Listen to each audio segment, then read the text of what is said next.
ओम नमो भगवते वासुदेवाय। ओम नमो भगवते वासुदेवाय। ओम नमो भगवते वासुदेवाय। ओम नमो भगवते वासुदेवाय। ओम नमो भगवते वासुदेवाय। ओम नमो भगवते वासुदेवाय। ओम नमो भगवते वासुदेवाय। ओम नमो भगवते वासुदेवाय। ओम नमो भगवते वासुदेवाय। ओम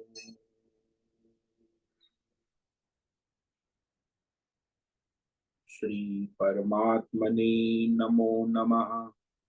ओम गं गणपतये नमो नमः।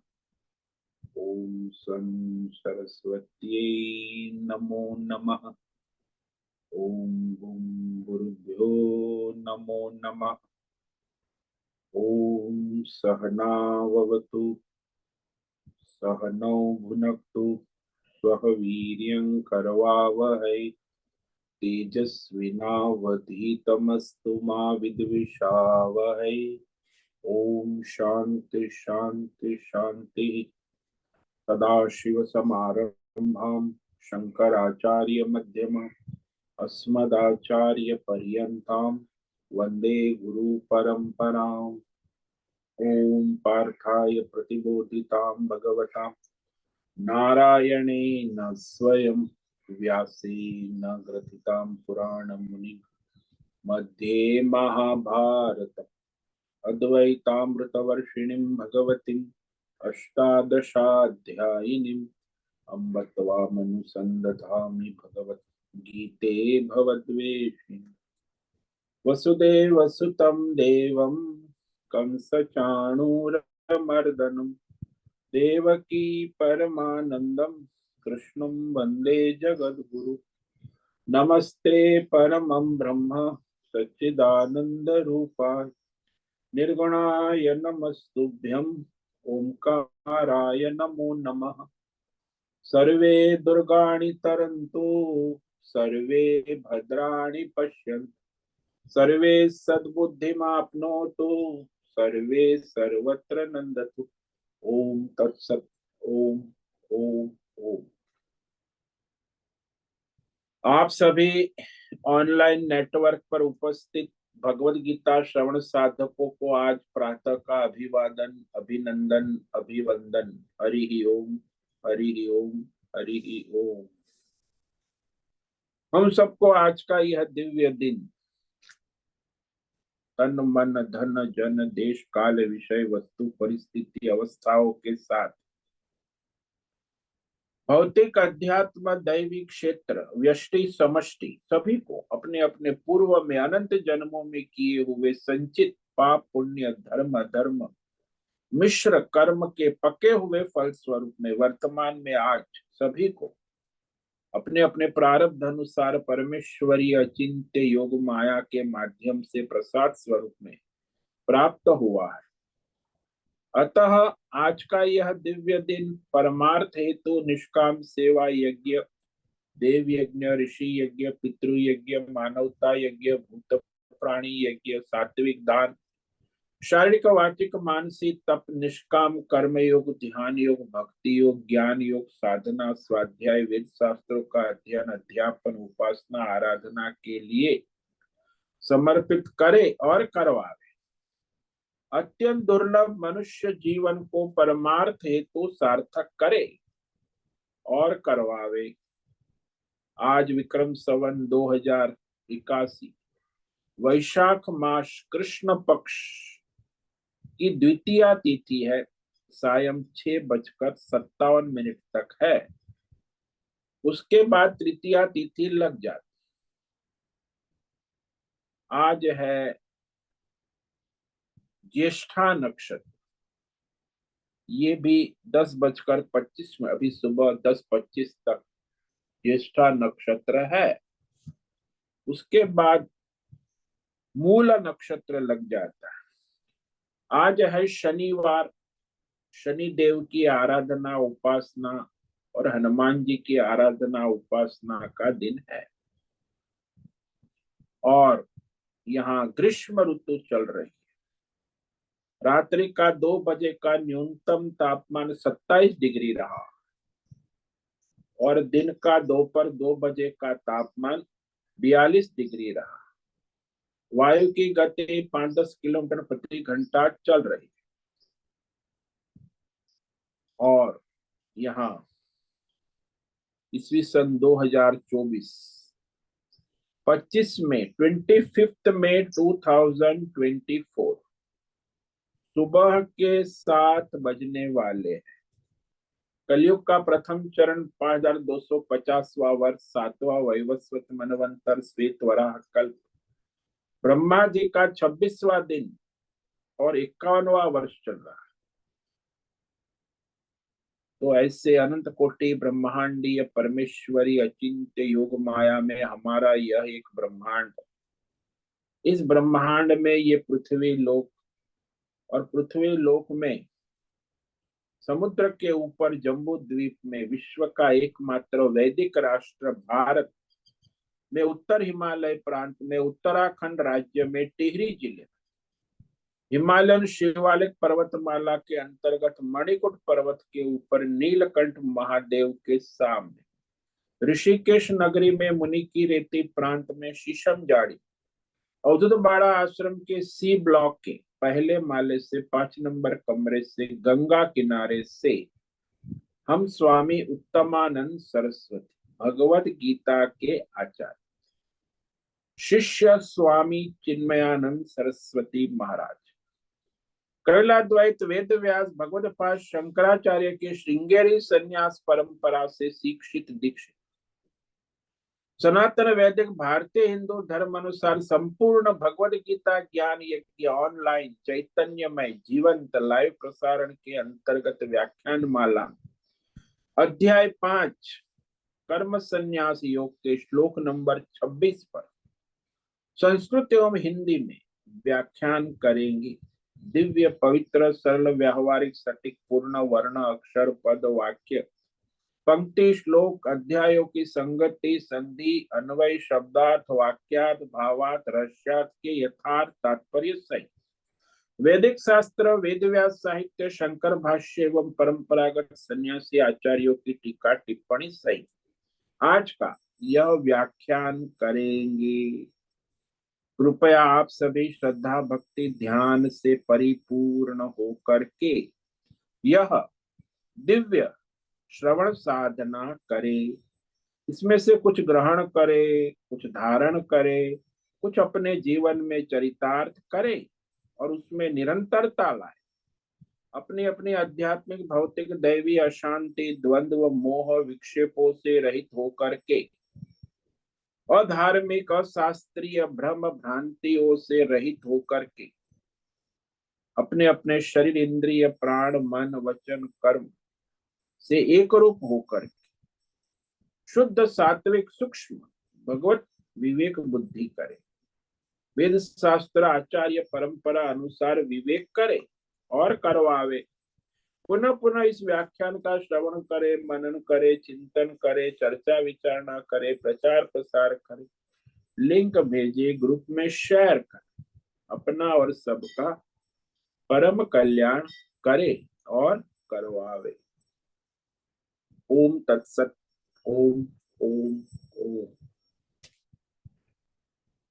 कल हमने श्रीमद् भगवद गीता अध्याय 5 कर्म संन्यास योग के श्लोक नंबर 26 पर व्याख्यान किया था। तो उसमें जो कहा भगवान ने कि काम क्रोध से विशेष रूप से मुक्त जो है और जो परमात्मा में भगवत बुद्धि वाले हैं, जिसे परमात्मा का साक्षात्कार हो गया है, ऐसे यति कहा, सन्यासी, आत्मज्ञान, सब और से परमात्मा में स्थित रहते हैं। अभीतः, जीवित रहते हुए भी भगवतमय और शरीर छूटने के बाद भी भगवतमय हो जाते हैं।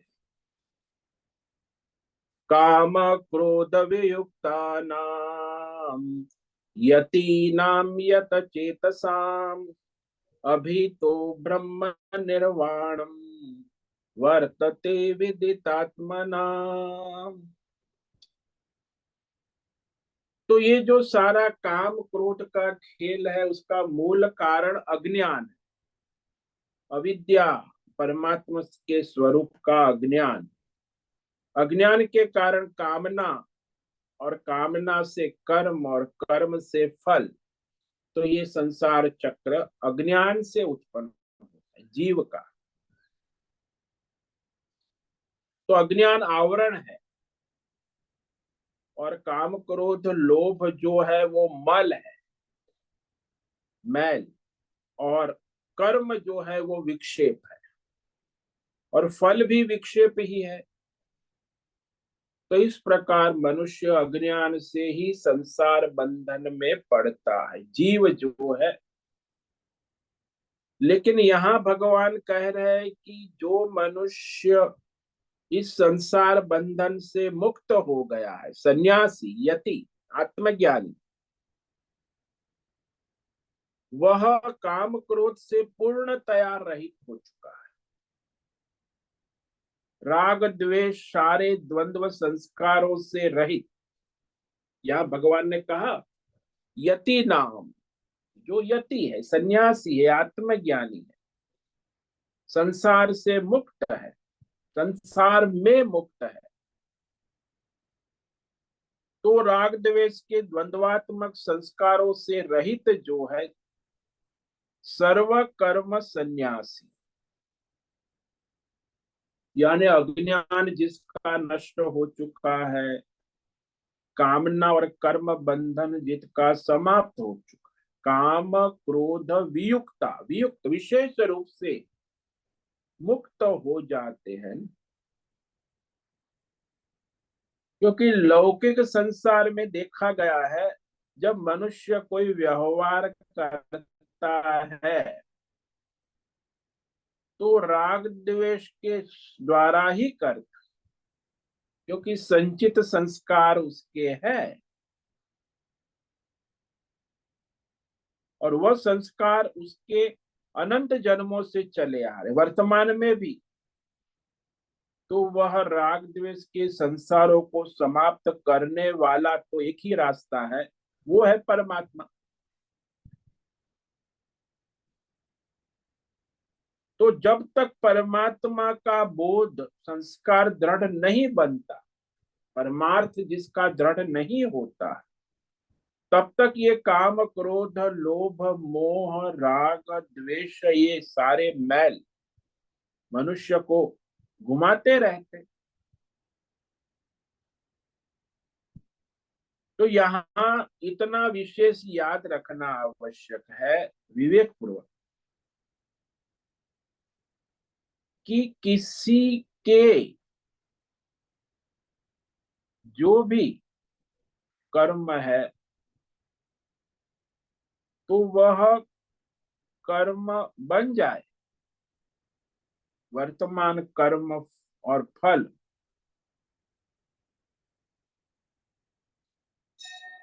तो वह उसे विवेक पूर्वक विचार करना,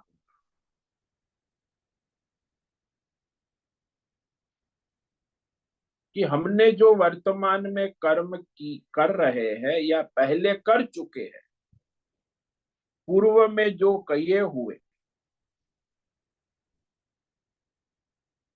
तो वह कर्म जो है वह उसका कारण है।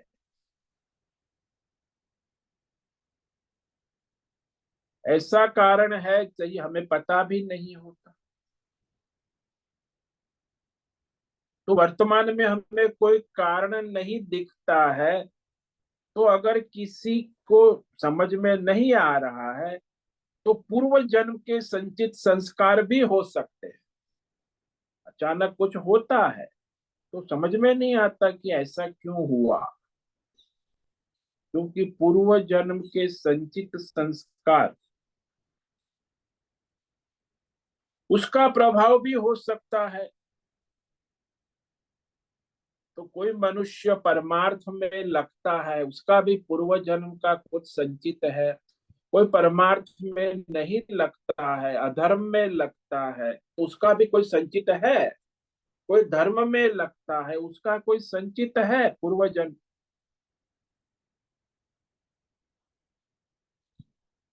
या तो उसका परमार्थ में लगने में दूसरा भी कारण हो सकता है कि ईश्वर की कृपा विशेष हो सकती है, या पूर्व जन्म के संचित संस्कार हो सकता है, दैव अनुग्रह होता है, पितरों का अनुग्रह, कोई भी अनेक कारण हो सकते। परंतु जो मनुष्य संसार में कर्मों से बंधा है, उसे परमार्थ में लगना ही अनिवार्य है। कि ये सब कोई प्रारब्ध से, संचित से, देवी देवताओं से या पितरों से मनुष्य कर्म बंधन से मुक्त नहीं हो सकता। कोई आध्यात्मिक सिद्धि, आप भौतिक सिद्धि हासिल कर लो, करोड़पति अरबपति बन जाओ, तो कर्म बंधन से मुक्त नहीं। या योग सिद्धि प्राप्त कर लो तो भी कर्म बंधन से मुक्त, या दैवी सिद्धि प्राप्त कर लो, बड़े इंटरनेशनल सेलिब्रिटी बाबा बन जाएंगे, लेकिन कर्म बंधन से मुक्त नहीं हो सकते हैं। इसीलिए यहाँ कहा कि परमार्थ जो है वो दुर्लभ है। तो यहाँ आचार्य ने कहा कि केवल परमार्थ तत्व ज्ञान मात्र में, अर्थात परमात्मा के तत्व ज्ञान होने में जो सभी का अधिकार है, सभी कर सकते हैं। परमार्थ सत्संग, गीता सत्संग, उपनिषद, वे परमार्थ के विषय में सब स्वतंत्र है। चाहे ब्रह्मचारी हो, गृहस्थ हो, स्त्री हो, पुरुष हो, वानप्रस्थ हो, सन्यास, संसार में सभी मनुष्य जो है वो परमार्थ ज्ञान मात्र में सबका अधिकार। लेकिन वो परमार्थ ज्ञान किसको होता है? बोले जिसमें विवेक है, वैराग्य है, संसार से उपराम जो हो चुका है, सन्यासी है, त्यागी है, योगी है। तो सर्व कर्म संन्यास त्याग के बिना परमार्थ ज्ञान में स्थिति नहीं हो सकती। विवेक तो हो जाता है बुद्धि में परमार्थ, लेकिन स्थिति जो कहते हैं परमार्थ ज्ञान में स्थिति, उसके लिए संन्यास और वैराग्य अनिवार्य। तो वह संन्यास किए बिना संभव नहीं होता है। इसीलिए यह भगवान ने कहा यति नाम, यानी सन्यासी। यति नाम को स्पष्ट कर दिया, यत चेतसा, यानी उसका अंतकरण विवेक वैराग्य संयम पूर्वक वैराग्यवान है, संसार के भौतिक अध्यात्म दैव विषयों की कामना से पूर्णतः उपराम है। यहाँ का काम क्रोध वियुक्ता। इस श्लोक में सन्यासी की व्याख्या भी हो गई। भगवान ने कहा ये सन्यासी जो सांसारिक भौतिक अध्यात्मक देवी राग द्वेष काम क्रोध लोभ मोह से पूर्णतः उपराम हो चुके हैं, वियुक्ताना, तो सन्यासी। और जो लोग भौतिक अध्यात्म दैव प्रवृत्ति करने में लगे हैं, द्वैत वृत्ति वाले जीव जगत ईश्वर भेदभाव करते हैं, तो वहां भेद दर्शन होना ही है।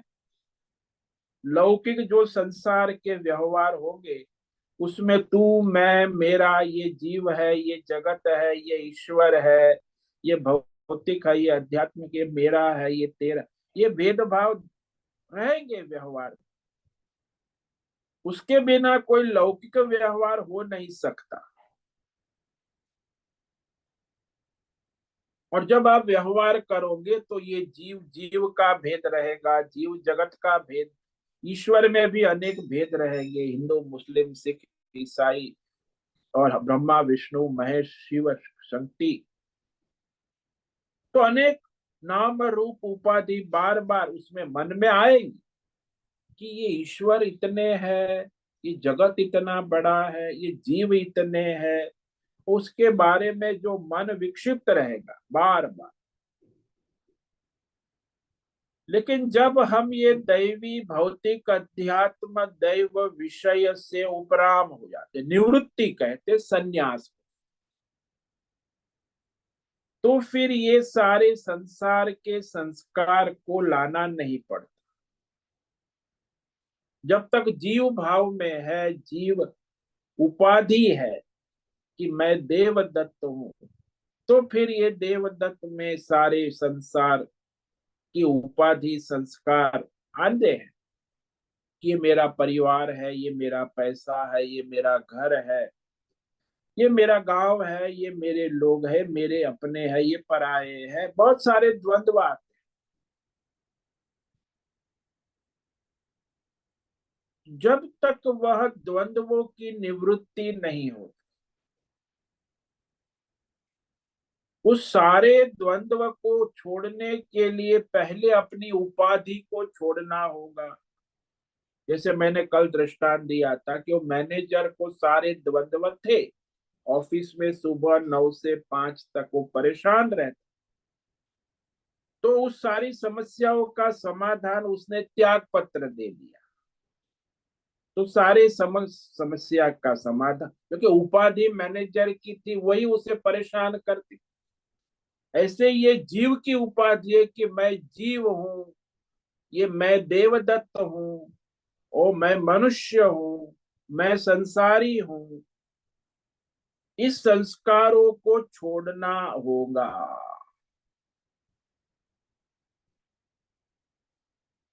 तो संसार को कौन छोड़ सकता है? जो निवृत्ति परायण है, सन्यासी। तो वो आत्मज्ञानी सन्यासी आत्मज्ञान में लगता है। नहीं तो फिर ये खिचड़ी होती है ना, तो आत्मज्ञान में उसकी स्थिति नहीं होती। भौतिक संज्ञान ज्ञान, आध्यात्मिक ज्ञान, दैवी ज्ञान और सब सब ज्ञान की खिचड़ी हो जाती, तो उसकी बुद्धि जो है आत्मज्ञान में स्थिर नहीं रह पाती। ये जो भौतिक अध्यात्म दैव ज्ञान से उपराम हो तब जाके परमात्मा ज्ञान में स्थिति हो, तो उसे आत्मज्ञान में लगा हुआ सन्यासी कहा जाए। इसलिए सन्यासी को सर्व त्याग करना आवश्यक है। भौतिक अध्यात्म दैव विषय सारी उपाधियों का त्याग, तब जाके वो परमार्थ में लग सकता है। और इस तरह वह एकत्व बनाने के लिए निरंतर प्रयत्न करना आवश्यक है। जो परमार्थ ज्ञान में लगा है और सन्यासी है, यानी विवेक वैराग्य संपन्न है, तो उसे मोक्ष अवश्य मिलता है। ब्रह्म निर्वाणम वर्तते, ये कहा यहाँ कि उसे ब्रह्म निर्वाण यानी मोक्ष। तो मोक्ष की व्याख्या हमने देखी कि अज्ञान की निवृत्ति, परमानंद की प्राप्ति, और ये भौतिक अध्यात्म दैव सांसारिक सभी दुखों की आत्यंतिक निवृत्ति, यानी सारे सांसारिक दुखों की आत्यंतिक निवृत्ति और परमानंद परम शांति की प्राप्ति को मोक्ष कहते। इसी को यहाँ भगवान ने ब्रह्म निर्वाणम शब्द कहा। जो ब्रह्म निर्वाण को प्राप्त होते स्थित है, वर्तते कहा, मोक्ष में स्थित है। पिछले श्लोक में भी कहा था, लेकिन यहाँ पिछले श्लोक में कहा लभन्ते, वो मोक्ष का लाभ करते, और कहा यहाँ मोक्ष में स्थित है। लभन्ते और वर्तन्ते, वर्तन्ते का मतलब है कि मोक्ष में स्थित हो गए, जीवन मुक्त है। परमात्मा में नित्य स्थित है। नित्य का कहा अभीतः, अभीतः यानी नित्य, जीते जी, और शरीर है तब, और शरीर छूटने के बाद भी उनका मोक्ष सिद्ध हो जाता है, उनका परमार्थ सिद्ध है। और सब में उसको परमार्थ, ऐसे शरीर रहते हुए संसार में भी उसके लिए कोई भौतिक अध्यात्म दैव विषय का भेद भ्रम नहीं, तो केवल परमात्मा ही है, ऐसी उसकी बुद्धि दृढ़ हो चुकी है। केवल परमात्मा है ऐसा जिसको ज्ञान हो गया, वही मोक्ष, उसी को ब्रह्म निर्वाण कहा। तो वह निरंतर नित्य बना रहे। अभीतः, अभीत का अर्थ शास्त्रों में कहा है कि जब तक शरीर है, प्रारब्ध है, जीवन है, और शरीर छूटने के बाद दोनों तरफ उसके सारे भौतिक अध्यात्म दैव सब प्रकार के दुखों की आत्यंतिक निवृत्ति बता, और परमानंद में नित्य स्थिति है। तो जब तक ऐसे परमार्थ तत्व का दृढ़ निश्चय नहीं हो जाता, तब तक वो संसार के द्वंद्व में रहता है।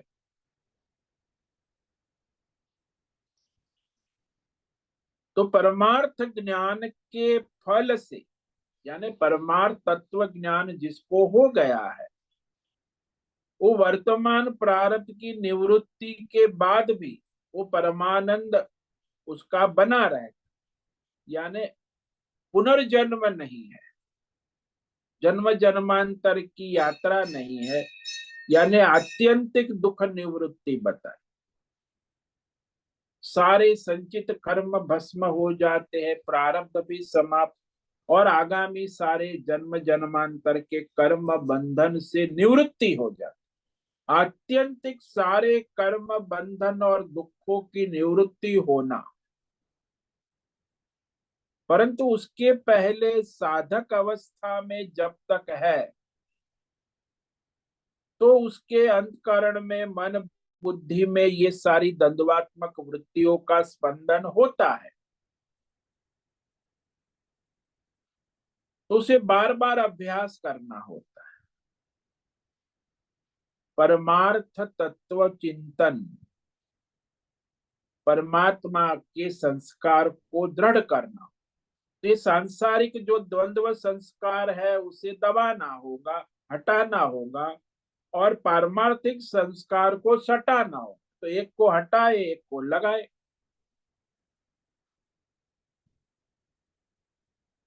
तो संसार में देखा गया है कि जो परमार्थ में लगा है, उस परमार्थ में लगे साधक को दुख दो तरह के, परमार्थी की बात है, जो परमार्थ में लगा है, क्या दुख होता है उसे? बोले एक तो संसार छोड़ने का दुख होता है, और दूसरा संसार में राग द्वेष का दुख होता है। दोनों दुख होते हैं कि उसको साधक को, क्योंकि संसार छोड़ता है तो वैराग्य जो है, त्याग किया, उसका भी उसे दुख होता है, और भी संसार जो छूटा नहीं है, जिसमें राग है, उसका भी दुख होता है, संसार में राग द्वेष का। अब संसार से वैराग्य का दुख होता है क्या? तो ये होता है कि हाय हाय, मैं इतने दिन से साधना कर रहा हूँ, श्रवण कर रहा हूँ, सत्संग कर रहा हूँ, भगवान का भजन कर, अभी भी मेरे मन से ये द्वंद्व काम क्रोध लोभ क्यों नहीं गए? ऐसा खेद होता है, साधक को होता है, क्योंकि वो प्रयत्न करता है। तो ये संसार, उसके संस्कार, ये काम क्रोध लोभ मोह राग द्वेष क्यों नहीं जाते? मैं परमार्थ में लगा हूं, परमार्थ करता हूं। तो ये साधक के लिए अपेक्षित दुख है। त्याग का प्रयत्न करता है लेकिन त्याग होता नहीं।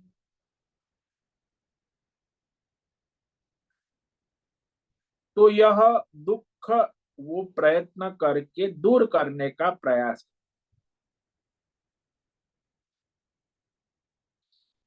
तो ये दुख उसके लिए कल्याणकारी है कि अरे, मैं इतनी साधना करता हूं, अभी मेरे काम क्रोध लोभ मोह क्यों नहीं गए, इसे दूर करने का प्रयास भी कर रहा हूं। तो विशेष प्रयत्न करें। तो ये तो एक बात हुई साधक की। अब जो मनुष्य साधक है और उसकी संसार में भी राग, संसार में कहाँ राग होता है मनुष्य को? तो राग आसक्ति जो होती है, जैसे बड़ा प्रेम है कहते हैं, पति को पत्नी में प्रेम होता है, पत्नी को पति में प्रेम होता, बड़ा प्रेम है। तो वह जो है, मानो कि पत्नी मर गई या पति मर गया, तो फिर बड़ा दुख है। मैं अकेला हो गया, पत्नी चली गई, तो बड़ा दुख है, खेद व्यक्त करता है। वह दुख जो पत्नी के चले जाने का दुख जो है, वो उसमें राग आसक्ति के कारण है। तो राग आसक्ति संसार के विषयों में हमें जितनी होती है, उतना वो विषय हमें दुख देता है। इसीलिए कहा संसार में मनुष्य को जिसमें राग आसक्ति है, वही दुख का कारण है। इसलिए सुगर कोटेड है। आपको पैसे में राग है, परिवार में राग है, आसक्ति है, प्रतिष्ठान मकान दुकान नाम मेडल में आसक्ति राग है, ये सब दुख का ही कारण। सुगर कोटेड यानी दुख कोटेड है। सुख ये सारा दुख कोटेड है। लेकिन हमें लगता है वो जितना ज्यादा राग है, जितनी आसक्ति है, उतना दुख है। इसलिए साधक के लिए यह त्याग करना उचित है। और क्या सोचना चाहिए? अरे, मैं परमार्थ में लगा हूं, अभी तक मुझे परमात्मा का ज्ञान दर्शन नहीं हुआ, और ये संसार की मोह माया परेशान करती है। यह दुख भी साधक ना कर, संसार की मोह माया। तो वह परमार्थ के लिए दुख करे वो तो अच्छा है, लेकिन संसार के विषय में दुख करे वह, वो उसका राग बढ़ाता है। तो जब विवेक वैराग्य होता है तो परमार्थ के लिए प्रयत्न करने लगता है। तो विशेष रूप से जब उसके संसार के विषयों की आसक्ति से उपराम होता है, तो उसकी परमार्थ साधना अच्छी होती, पूरी प्रयत्न पूर्वक उसमें लग जाता है। लेकिन संसार में राग आसक्ति होने के कारण वह भौतिक अध्यात्म दैव विषयों को त्यागना चाहिए, वो नहीं कर पाता राग आसक्ति के कारण। इसीलिए कहा कि संसार में जो राग आसक्ति है वो तो उसको परमार्थ करने नहीं देंगी, लेकिन संसार में जो वैराग्य है, उसके कारण होने वाला दुख उसके परमात्मा प्राप्ति का साधन होने के कारण वह आवश्यक है, संसार से वैराग्य होना। तो ये वैराग्य त्यागने योग्य नहीं है, विवेक वैराग्य संसार से, तभी वो परमार्थ करे। कई बार लोगों को बड़ा विवेक होता है, बुद्धि तो बड़ी तेज होती है, लेकिन संसार में राग आसक्ति बहुत होती है, वैराग्य नहीं है, तो उसका परमार्थ लड़खड़ा जाता है, परमार्थ ज्ञान उसे नहीं हो पाता। इसीलिए उसे सावधान होकर संसार से भी वैराग्य होना आवश्यक है, तब जाके वो साधना उसकी ठीक से हो रही है। उसके लिए अत्यंत आवश्यक, एक तरफ परमार्थ करे ये प्रयत्न, और दूसरी तरफ संसार के राग द्वेष त्याग वैराग्य में लगे।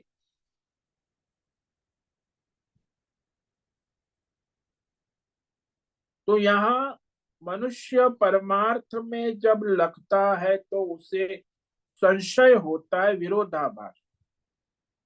अरे मैं परमार्थ कर रहा हूं, यदि मुझे आत्मज्ञान मोक्ष नहीं हुआ, आत्मज्ञान न हुआ, तब तक आत्मज्ञान होने का जो प्रतिबंध है, भौतिक अध्यात्म दैव दुख, वो भी बना रहता है, उसकी आत्यंतिक निवृत्ति नहीं होती। और वैराग्य वाला दुख भी बना रहता है कि अरे छोड़ दिया, अब क्या होगा, भगवान क्या करेंगे। तो दोनों ओर से उसको दुख होता है। संसार की राग आसक्ति भी दुख देती है, और वो त्याग किया है उसका भी दुख होता है।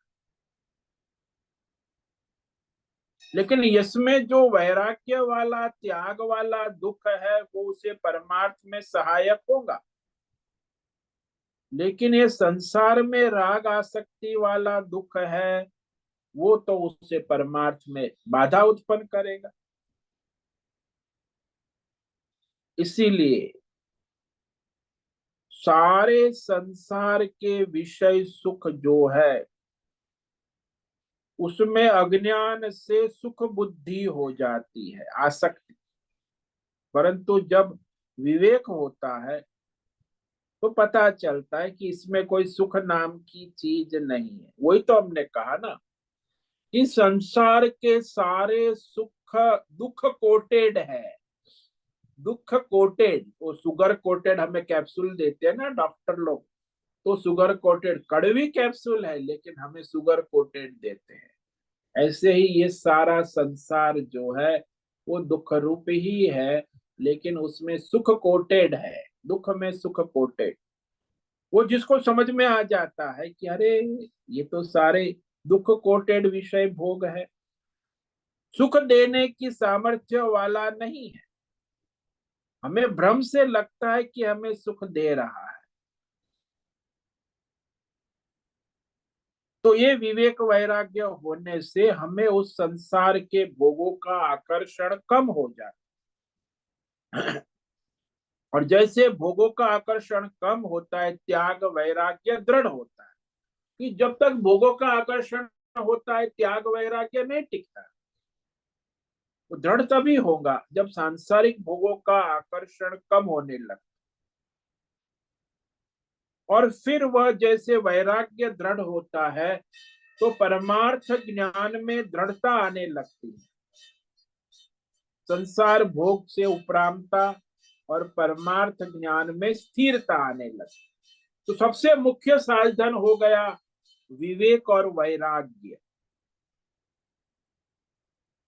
तो ये संसार में वैराग्य से बढ़कर कोई कल्याणकारी नहीं है, इसको संन्यास कहते हैं। उसी के द्वारा मनुष्य परमार्थ को सिद्ध करता है। अभी तो इस श्लोक में कहा ना कि बस इसी तरह यह सन्यासी है जिसमें विवेक वैराग्य पक्का है, वो ही ब्रह्म निर्वाणम वर्तते। ब्रह्म यानी मोक्ष को प्राप्त है, स्थित है, वर्तते। निर्वाणम का मतलब शांति भी होती है, परम शांति। वह उसमें परिपूर्ण शांति में स्थित है, वर्तमान विद्यमान परिपूर्ण, सब और भगवान के सिवा कुछ नहीं है। जैसे जिसको ज्ञान हो गया कि केवल जल तत्व ही है, तो फिर उसके लिए सब जगह जहां भी जाएगा, समुद्र किनारे जाएगा, नदी किनारे जाएगा, तो वहां बुदबुदे लहरें तालाब, कुएं, झरने, पहाड़ में जाएगा, सब जगह बहुत सारी चीजें दिखेगी, लेकिन सारा जो है, चाहे समुद्र हो, लहर हो, नदी हो, तालाब हो, झरना हो, कुआं हो, सब जल तत्व ही है। तो केवल सत जल है, और असत ये सारे तालाब, कुएं, नदी, नहर, तालाब, ये सब असत है। तो उसे सत असत का विवेक हो जाता है।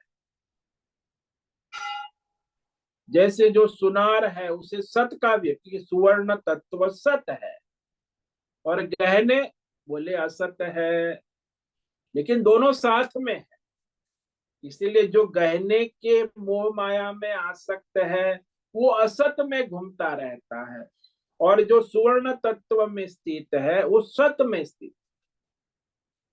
तो एक होती है सत बुद्धि और एक होती है असत बुद्धि। संसार में दो ही बुद्धि है मनुष्य की, सत बुद्धि परमार्थ बुद्धि, और असत बुद्धि संसार बुद्धि, भौतिक, अध्यात्म, दैव, संसार।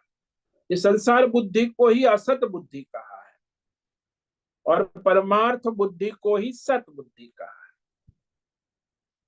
इस प्रकार आज हमने इस श्लोक में विचार किया कि जो मनुष्य यह परमार्थ ज्ञान में निरंतर लगा रहे, पहले तो योग्यता बनानी है ना। एक तो पहला है कर्म योग, ध्यान योग, भक्ति और संसार की आसक्ति छूटे, विवेक वैराग्य हो। उसके बाद फिर परमार्थ तत्व संन्यास होता है, वैराग्य होता है। तो परमार्थ तत्व ज्ञान का श्रवण मनन का दृढ़ निश्चय हो जाता है कि बस परमात्मा का ही श्रवण करना है। ये संसार जो है असत है, मिथ्या है, लेकिन वो अभ्यास करना आवश्यक। जैसे दृष्टांत ले लो कि आप रोज देखते हो और बोलते भी हो कि ये मेरे घर का दरवाजा है, ये मेरे घर की दीवार है, ये मेरे घर है, मेरा घर है। अब आपको दरवाजा दिखता है, दीवार दिखती है, घर दिखता है, लेकिन ये तो मिथ्या है, असत है। ज्ञान से आपको पता चलता है कि दरवाजा मिथ्या है, दीवार मिथ्या है, घर असत है। तो सत क्या है? बोले उसमें जो आप है बोलते हो ना, वो सत है। ये दरवाजा, दीवार और घर के जो आप वृत्ति है वो असत है। तो इसे अलग करने के लिए फिर विवेक वैराग्य आवश्यक है।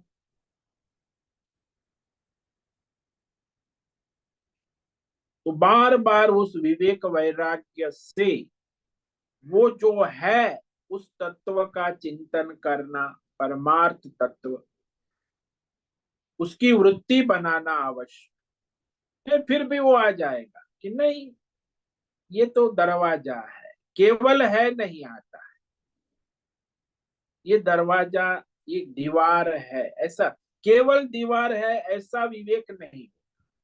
ये घर है, केवल है, ये विवेक नहीं। तो बारंबार केवल है ये परमार्थ बुद्धि बनाने का अभ्यास करना आवश्यक है। क्योंकि दरवाजा के, दीवार के और घर के संस्कार तो दृढ़ हो गए, बहुत जन्मों से संचित संस्कार है, लौकिक सांसारिक, लेकिन केवल है इसमें विवेक करना। तो ये सारे संचित संस्कार मनुष्य में जो उसे अपने परमार्थ तत्व में स्थिर होने नहीं देते हैं, पूर्व जन्मों के, वर्तमान जन्मों के संचित संस्कार के कारण ये परमार्थ तत्व का निश्चय होने पर भी वो मिट जाता है, टिकता नहीं। तुरंत वो विपरीत बुद्धि आ जाती, कह रहे ये तो दरवाजा है, केवल है, ये समझ में नहीं आता। समझ में आने के बाद भी उसमें टिक नहीं पाते। कभी कभी तो समझ भी लेते हैं, फिर भूल जाते हैं। तो संसार में कई बार ऐसा ही देखा जाता है कि पूर्व जन्मों के संचित संस्कार वो हमें मोहित करते रहते। जो कुछ शब्द हम बोलते हैं ना इस संसार में, वो शब्द जो है उसके संस्कार होते हैं। उसके अर्थ हम अपने संस्कार के अनुसार करते हैं। तो साधारण भाषा में जो शब्द का एक लौकिक अर्थ होता है लोकाचार में, तो वहां शास्त्र की दृष्टि से उसका अर्थ कुछ अलग ही होता है। तो एक लौकिक भाषा होती है, एक शास्त्रीय भाषा, एक लौकिक विचार होते हैं, एक शास्त्रीय विवेक विचार होता है। तो दोनों का अर्थ भिन्न भिन्न है। इसलिए जो मनुष्य लौकिक भाषा समझता है वो शास्त्रीय भाषा को नहीं समझ पाता। जैसे दृष्टांत ले लो कि लौकिक भाषा में एक शब्द है उपाधि। तो लौकिक भाषा में उपाधि यानी अध्ययन पूर्ण करने के बाद जो डिग्री दी जाती है उसको उपाधि कहते हैं। भाई एमए हो गया, बीए हो गया, बीएड भी कर लिया, टीचर की नौकरी कर रहे, तो उसके पास कौन सी उपाधि है? बोले ये उपाधि लौकिक भाषा है कि एमए बीए बीएड। अब लौकिक भाषा में तो यही अर्थ निकलेगा, लेकिन जब शास्त्रीय भाषा गीता है, उपनिषद है, वेद है, तो उसमें आप पढ़ोगे, शास्त्र के अनुसार विचार करोगे, तो वहां उपाधि का अर्थ ही अलग हो जाता है।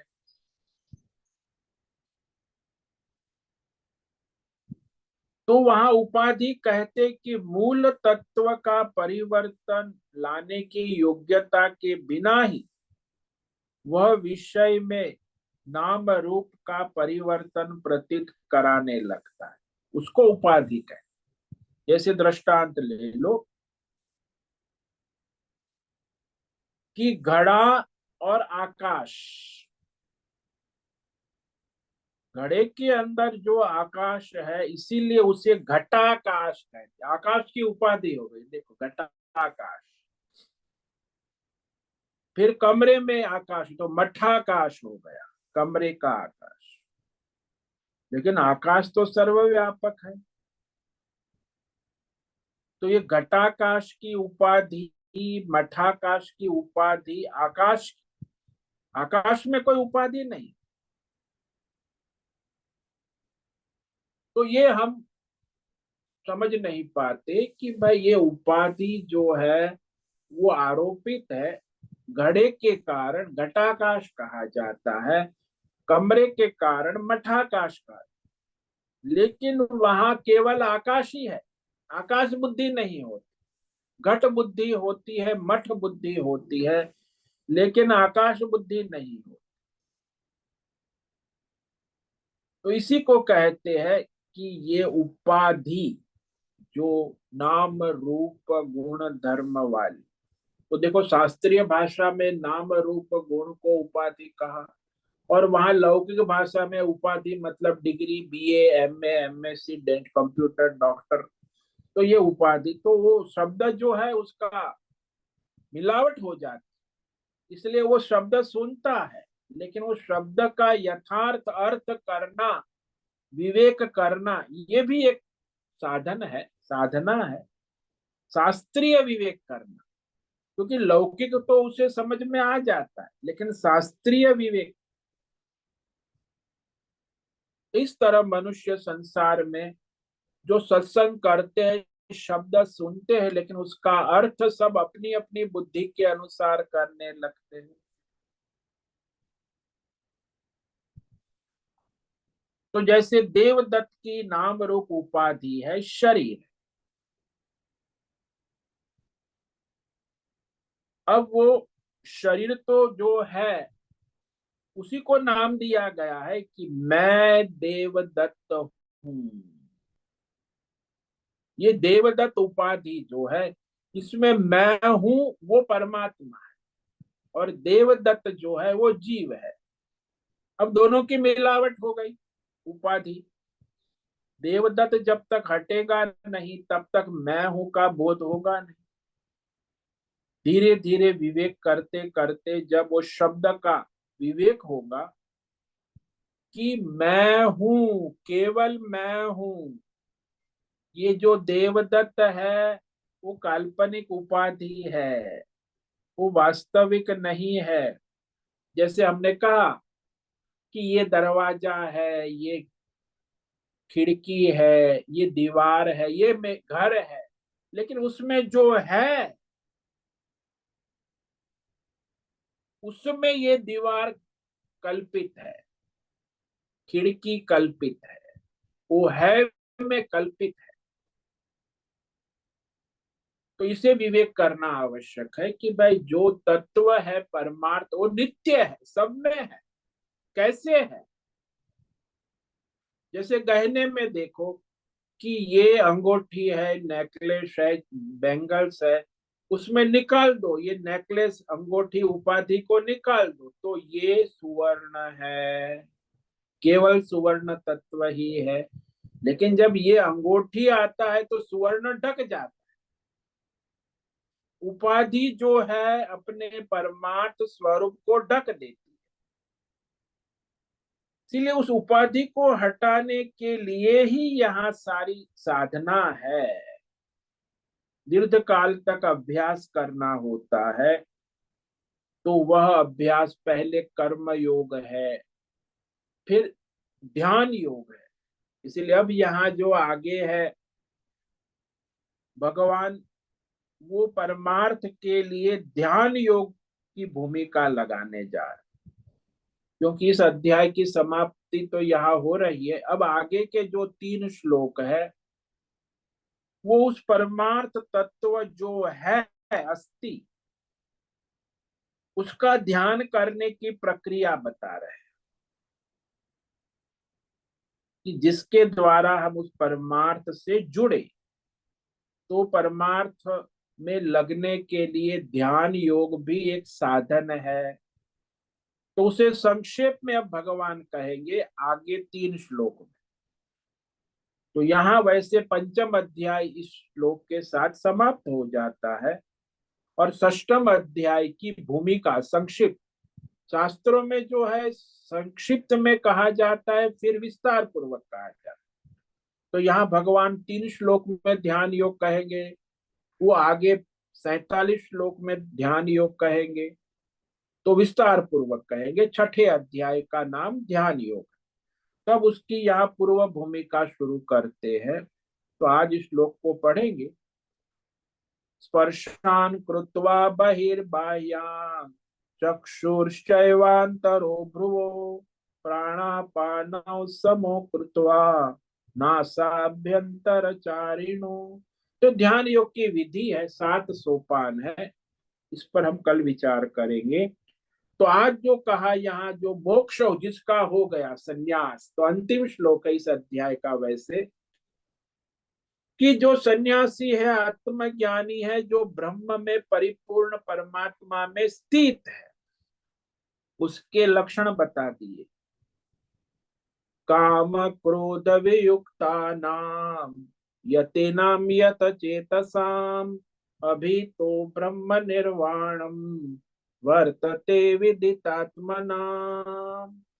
तो जिसका जो अज्ञान नष्ट हो गया, अज्ञान से उत्पन्न काम क्रोध लोभ मोह राग द्वेष समाप्त हो गए, कर्मों के बंधन समाप्त हो गए हैं, और जिसकी बुद्धि परमात्मा में केवल परमात्मा है ऐसी दृढ़ हो चुकी है, जिससे परमात्मा का साक्षात्कार निरंतर हो चुका है, विदितात्माना, ऐसे यति, यति यानी सन्यासी आत्मज्ञानी, सदा सर्वदा सर्वत्र सब ओर से केवल परमात्मा ही परिपूर्ण है, वो परमात्मा में स्थित है।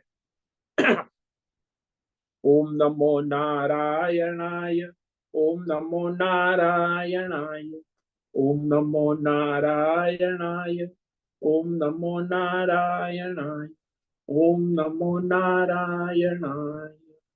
कायेन वाचा मनसेन्द्रियैर्वा बुद्ध्यात्मना वा प्रकृते स्वभाव करोमि यद्यत् सकलं परस्मै नारायणायेति समर्पयामि।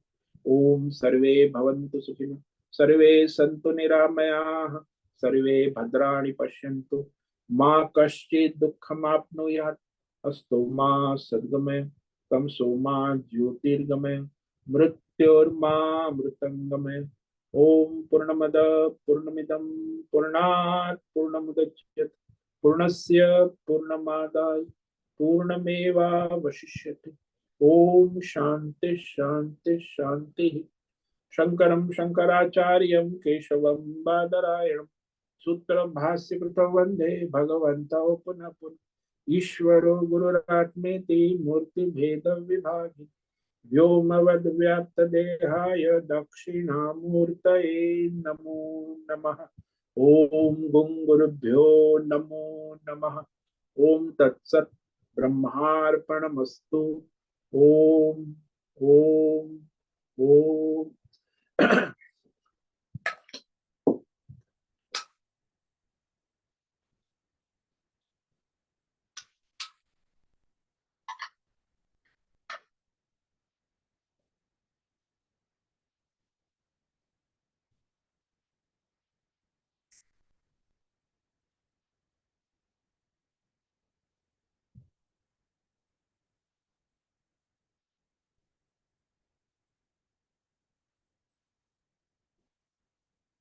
समय है, किसी साधक को कोई प्रश्न है अभी पूछ सकते हैं।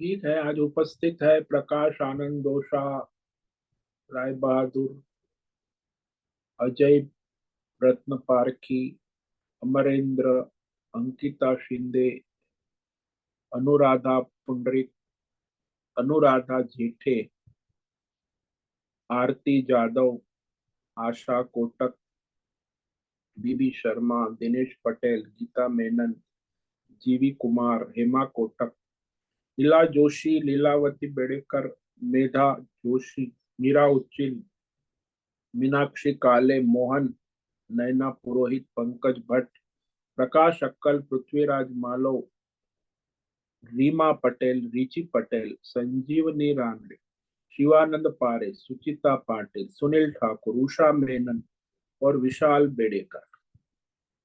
तो ठीक है, ये कर्म संन्यास योग जो है वो समाप्त होता है और ध्यान योग की भूमिका शुरू होगी। तो 3 श्लोक आगे ध्यान योग, और उसके बाद ध्यान योग छठा अध्याय प्रारंभ होगा कि निरंतर परमात्मा का ध्यान विवेक वैराग्य पूर्वक होता है। वो कैसे होता है, तो इस पर हम कल विचार करेंगे। सभी साधकों को आज का ओम नमो नारायणाय, सबको ओम नमो नारायण। नारायणाय स्वामी। ओम ओम नमो नारायणाय। ओम नमो नारायण स्वामी को। बहुत धन्यवाद। सभी को ओम नमो नारायणाय। मुझसे निवेदन है आज का ओम सत्संग नमो नारायणाय। आज का ये दिव्य ओम नमो सत्संग नारायण। हम यही पूर्ण करते हैं। सभी साधकों को ओम नमो ओम नारायणाय।